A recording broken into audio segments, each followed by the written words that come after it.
अस्सलामुअलैकुम प्यारे बच्चों। तो आज मैं आप लोग को बहुत ही दिलचस्प कहानी सुनाने लगी हूँ। ये है मीरा। मीरा अपनी सौतेली माँ और एक सौतेली बहन के साथ उनके घर में रहती है। उसकी सौतेली माँ उस पर बहुत ही जुल्म करती है, सारे घर के काम मीरा से ही करवाती है और अभी भी बेचारी मीरा बर्तन धोने में ही मसरूफ है। उसकी सौतेली माँ आके कहती है, मीरा जल्दी जल्दी हाथ चलाओ, तुम तो बहुत ही सुस्त हो। सारा काम करवाने के बावजूद भी मीरा को वो सुस्त और काहिल जैसे अल्फाजों से ही बुलाती रहती थी। मीरा की सौतेली माँ अपनी बेटी के साथ टीवी लाउंज में बैठी हुई थी और उसकी बेटी कहती है कि माँ मुझे बहुत भूख लगी है और मीरा ने अभी तक खाना नहीं बनाया। मीरा की सौतेली माँ अपनी बेटी की बात सुनती है तो उसको मीरा पे गुस्सा करने का मौका मिल जाता है। वो जल्दी से मीरा को बुलाती है और उसको कहती है कि मीरा तुम्हें शर्म नहीं आती, हम यहाँ पर भूख से मर रहे हैं और तुमने अभी तक खाना तैयार नहीं किया, कितनी सुस्त और काहिल लड़की हो तुम। मीरा उनसे कहती है, माँ आपने खुद तो कहा था कि पहले बर्तन धो, कपड़े धोने के बाद तुम खाना बनाना, मैं तो वही काम कर रही थी। पर उसकी माँ कहती है, नहीं, जैसा मैं अब तुम्हें कह रही हूँ तुम वैसा ही करो, जाओ जल्दी से जाके खाना बनाओ। मीरा को अपनी माँ और बहन की बात सुन के बहुत गुस्सा आया। वो गई और कपड़े धोने लग गई। उसने खाना ना बनाया। जब काफी देर तक मीरा की माँ को खाना ना मिला तो वो गई तो उसने देखा मीरा ने तो खाना बनाया ही नहीं, बल्कि वो तो कपड़े धो रही है।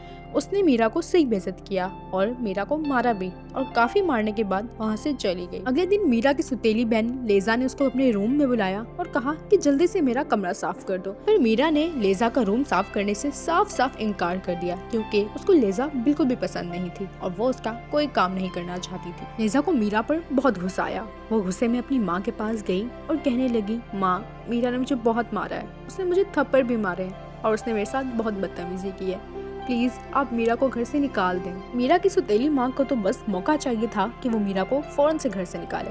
वो जल्दी से गई, मीरा को उठाया और मीरा को घर से निकाल दिया और कहा कि आइंदा मुझे तुम यहाँ पर नजर ना आओ। मीरा ने बहुत माफी मांगी लेकिन उसकी माँ ने उसकी एक नहीं सुनी और उसको घर से निकाल दिया।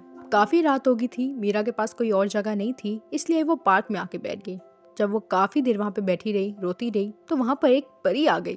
उसने मीरा से कहा, प्यारी मीरा तुम क्यों रो रही हो? मीरा तो परी को देख के हैरान हो गई। फिर भी उसने पूछा कि आप कौन हैं? तो परी कहने लगी, मैं एक परी हूँ और तुम्हारी मदद करना चाहती हूँ क्योंकि तुम मुझे बहुत ही मासूम और बहुत ही परेशान लग रही हो। मीरा ने परी की बात सुनी और सारी दास्तान परी को बता दी कि मीरा के साथ क्या क्या जुल्म हुए हैं।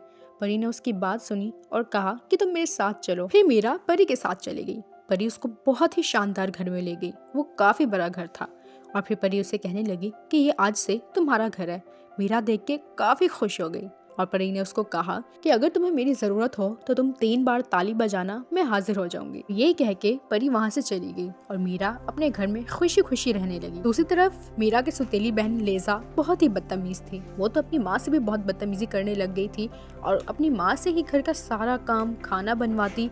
मीरा के सारे हिस्से का काम वो अपनी माँ से करवाने लग गई थी। मीरा की सौतेली माँ अपनी बेटी लेजा से बहुत ही तंग थी। उसने फिर मीरा को काफी तलाश किया लेकिन मीरा उनको कहीं नहीं मिली। फिर एक दिन मीरा की सौतेली माँ बाजार में शॉपिंग करने आई हुई थी तो वहाँ पर मीरा भी मिल गई। तो उन दोनों ने एक दूसरे को देखा। फिर मीरा की माँ उसको कहने लगी, मीरा तुम कहाँ चली गई थी? मैंने तुम्हें कहाँ कहाँ नहीं ढूंढा, प्लीज मुझे माफ कर दो और मेरे साथ वापस घर चलो, मुझे तुम्हारी बहुत जरूरत है। तो मीरा कहने लगी, आपको अभी भी मुझसे प्यार नहीं है, आप अभी भी मुझे अपनी जरूरत के लिए ही याद कर रही हैं और मैं आपके साथ हरगिज नहीं जाऊंगी।